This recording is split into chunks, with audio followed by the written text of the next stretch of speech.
नमः। अखण्डमण्डलाकारं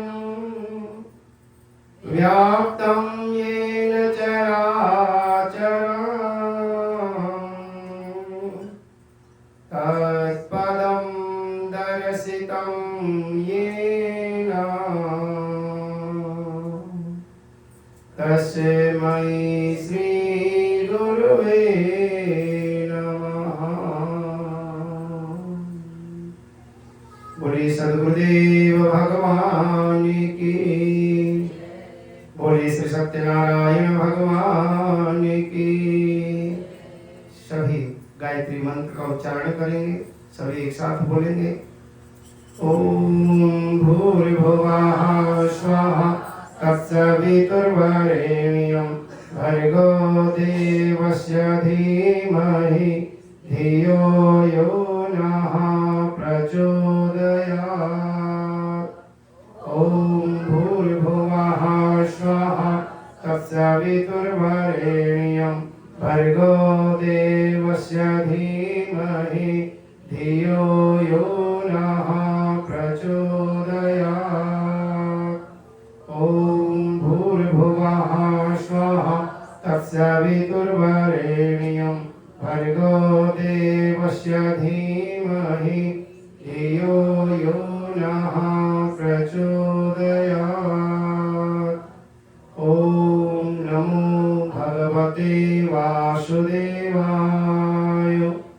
ओम नमो भगवते वासुदेवाय। ओम नमो भगवते वासुदेवाय।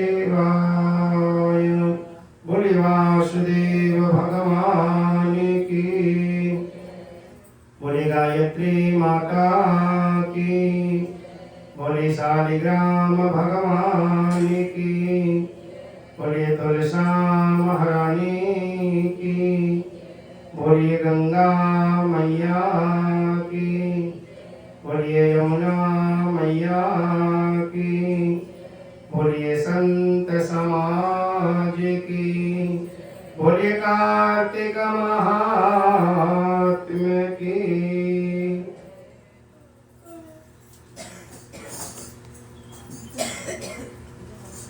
नारद उवाच ऊर्ज शुक्ल द्वितीयायाम् अपराह्ने च यद्यमं स्नानं कृत्वा भानुजायां यमलोकं न पश्यति। कार्तिके शुक्लपक्षे च द्वितीयायां तु भूमिपा यमो यमुनया पूर्वा भोजितः स्वगृहेर्चितः। यमस्यानुचरः सर्वे नारकीयास्तु तर्पिताः पापेभ्यो विप्रयुक्तास्ते मुक्तः सर्वे निबन्धनात्। तेषां महोत्सवं यज्ञे यमराष्ट्र सुखावहम् अतोऽयं द्वितीयेयं त्रिषु लोकेषु विश्रुतः। यहाँ पर नारद जी पृथ्वीराजा को भैया दूज की यानी भाई दूज की कथा सुनाते हैं कि कार्तिक शुक्ल पक्ष की जो दोज होती है ये यम की दोज कहलाती है, यानी यम द्वितीया। इस दिन यमराज ने जन्म लिया था, अवतार लिया था। यम द्वितीया के दिन बहन अपने भाई को टीका लगाती हैं, उसके माथे में अक्षत लगाती, चावल लगाती हैं और अपने हाथों से कुछ खिलाती हैं तो भाई की उम्र लंबी होती है, उसकी मनोकामनाएं पूर्ण हुआ करती हैं। क्योंकि यम द्वितीया के दिन यमराज जमुना जी के यहाँ पहुंचे थे। जमुना जी बहन है उनकी। और ऐसा माना जाता है कि यम दोष के दिन भाई को बहन के यहाँ जाना चाहिए। तो जब यमराज अपनी बहन के यहाँ आए, जमुना जी के यहाँ, आपस में बनती नहीं थी इनकी, मनमुटाव था। और अक्सर ऐसा होता है भाई बहनों में, मनमुटाव था। अचानक यम जो है जब जमुना जी के यहाँ पहुंचे तो यमुना जी की खुशी की कोई सीमा नहीं रही। मान लो सारी जिंदगी का सब कुछ मिल गया इनको, इतनी खुशी हुई इनको भाई को देखते ही। भाई को बिठाया, नाचते फिर रहे खुशी के मारे, क्या बना लूं, क्या खिला दूं, कहाँ बिठा दूं, क्या क्या बातें कर लूं, दूर होने को जी नहीं कर रहा भाई से। भाई के माथे में टीका लगाया, चावल लगाए और अपने भाई को मीठा खिलाया। तो यम कहने लगे कि बहन मांग तुझे क्या चाहिए। बहन को भाई देते हैं कुछ न कुछ। तो यम ने कहा मांग बहन क्या चाहिए।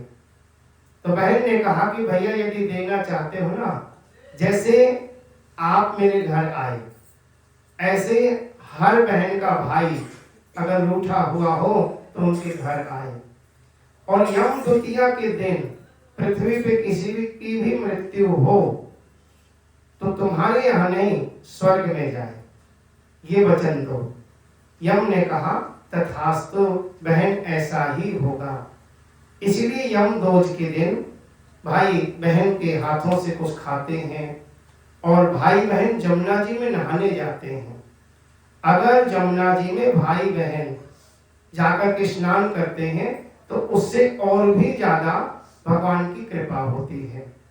विशेष करके मथुरा में जमुना जी में स्नान का महात्म्य है। जमुना जी में मथुरा नहीं जा सकते आप, कहीं पे भी जमुना जी में स्नान करें, स्नान का ज्यादा फल होता है। किसी कारणवश आप जमुना जी नहीं जा पाते हो तो घर पे ही पानी में थोड़ा सा गंगा जल डाल करके और मन में ये विचार करें कि हम जमुना जी में स्नान कर रहे हैं, क्योंकि परमात्मा भाव के भूखे हैं। जहाँ पे हम बैठ करके भगवान का ध्यान लगाने लग जाते हैं ना, भगवान वहीं आ जाते हैं। ऐसे तीर्थों का भी होता है। जब तीर्थों का स्मरण हम करते हैं तो घर पे भी हम तीर्थों का स्नान कर सकते हैं। बस सिर्फ बाल्टी में थोड़ा गंगा जल डालो, हर हर गंगे जय मां यमुना ऐसे बोलते हुए स्नान करें। नारद जी पृथ्वीराजा से कहते हैं कि इस अध्याय को सुनने से यम की कृपा मिलती है, मां यमुना के स्नान का फल मिला करता है। इस प्रकार नारद जी पृथ्वीराजा को कार्तिक महात्म्य के इस अध्याय की कथा को सुनाते हैं। बोले कार्तिक महात्म्य की। ओम नमो भगवते वासुदेवाय। कितने अक्षर है इसमें? 12 अक्षर है। तो द्वादशी अक्षर इसको बोला जाता है। द्वादशी अक्षर मंत्र जाप करने से भगवान विष्णु बहुत प्रसन्न होते हैं। खास करके कार्तिक के महीने में तो ये विशेष मंत्र है।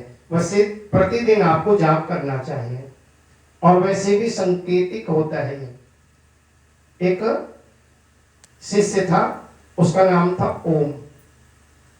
गुरु और शिष्य दोनों घूमने के लिए गए। घूमने के लिए कहाँ पहुंच गए? खेतों में।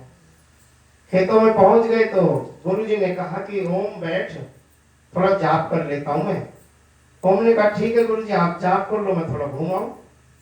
गुरुजी ने कहा जा घूमा। अब किसान बड़ा दुखी था। रोज कोई न कोई आता गन्ने तोड़ के ले जाता था, आज लठ लिए बैठा हुआ था। किसान जो है ना छिपा हुआ था गन्ने के खेत में, आज आने से कौन आता है। और ओम ने कहा गुरुजी आप बैठो, मैं आता हूँ घूम करके। गुरुजी ने कहा ठीक है घूमा। अब ये ओम सीधा घुस गया गन्ने के खेत में। किसान तो बैठा ही था इंतजार में, आज आने तो कौन है। अब किसान इंतजार कर रहा, गन्ने टूटने की आवाज आई। गुरुजी जहां बैठे हैं वहां से ओम भी दिख रहा है और किसान भी दिख रहा है। ओम ने जैसे गन्ना तोड़ा, आवाज आई और किसान लठ लेकर के चला। ओम इस किनारे है और किसान उस किनारे। गुरुजी को सब दिख रहा है। गुरुजी बोले ओम। ओम ने पीछे मुड़ के देखा, जी गुरुजी नमो। थोड़ा झुक जा, दिख रहा है किसान को तो नमो, फिर भी नहीं समझा। क्या बोले भगवते भाग ले, लेकिन फिर भी नहीं समझा। तब तक किसान लठ लेकर के पीछे आ लिया और जैसे किसान ने लठ घुमाया तो गुरु जी बोले वासुदेवाय और सीधा सिर में उसके पड़ा। तो सांकेतिक मंत्रों से भी हम शिक्षाएं लेते हैं। बोले सच्चिदानंद भगवान की। बड़ा अच्छा रहा कल का अन्नकूट का भंडारा। सभी लोगों ने लगभग प्रसाद ग्रहण किया होगा। भीड़ बहुत ज्यादा होती है, कौन आया कौन नहीं आया ये पता नहीं चल पाता है। तो इसलिए आप सबका कर्तव्य होता है कि कार्य में खुद आकर के आगे आकर के संपन्न करवाया करें। अगर किसी के यहाँ प्रसाद नहीं पहुंचा होगा तो उसके लिए मैं क्षमा चाहूँगा। कोई ऐसा न समझे कि भाई हमें याद नहीं किया गया, क्योंकि बहुत सारी व्यवस्थाएं होती हैं, तो इसलिए उसमें आप लोगों का पूरा सहयोग चाहिए होता है। अब अपना जो विशेष उत्सव होगा वो 2 तारीख का है, यानी देव उठान एकादशी को। और सबको पता है उस दिन क्या होता है, तुलसा महारानी की शादी होती है। तो विधिवत तुलसा जी की शादी होगी। उसके लिए कोई भी अगर तुलसा जी को गोद लेना चाहे या ठाकुर जी को गोद लेना चाहे तो अभी से आप लोग तैयारी करनी शुरू कर दें। सभी को तुलसा जी की शादी में शामिल होना है, लेकिन विशेष रूप से एक व्यक्ति आगे आता है जो कन्यादान लेता है। तो कोई भी तुलसा जी को गोद ले सकते हैं। उसकी एक प्रक्रिया होती है। आपने संकल्प लेना होता है कि तुलसा जी को हम अपनी बेटी के रूप में अपना रहे हैं, और फिर जिस दिन एकादशी होती है उस दिन आप अपनी बेटी का कन्यादान कर रहे हैं भगवान के लिए। और जिंदगी में एक बार तो जरूर करना चाहिए। कोशिश तो करें, हम कितनी बार कर रहे हैं, अगर बार बार नहीं कर पा रहे तो एक बार जीवन में तुलसा जी का विवाह जरूर करना चाहिए। बोले तुलसा महारानी की। आइए भजन और फिर आरती करते हैं।